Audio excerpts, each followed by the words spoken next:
আমরা যদি কেউ ফাজলামি করে কাউকে কবুল বলি তাহলে কি বিয়ে হয়ে যাবে? স্কুল কলেজে ছেলেফেলেরা অনেক সময় দুষ্টম করে কাজ করেন।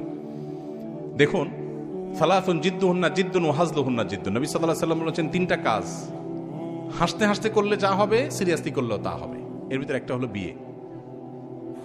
যদি দুইজন সাক্ষীর উপস্থিতিতে, অ্যাডাল্ট দুজন সাক্ষীর উপস্থিতিতে এই কাম করে থাকেন, উভয়ে হাসাহাসি করেছেন, আর নিজেরা শিশু না হন, আপনারাও অ্যাডাল্ট হন, তাহলে হানাফি মাযহাবের মাসআলা অনুযায়ী বিয়ে হয়ে যাবে।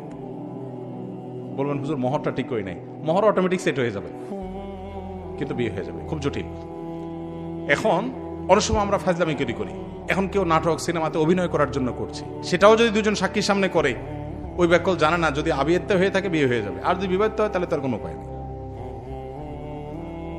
তো শরীয়তের এই মাসালাগুলো নিয়ে তামাশা করা যাবে না, এগুলো সিরিয়াস ইস্যু।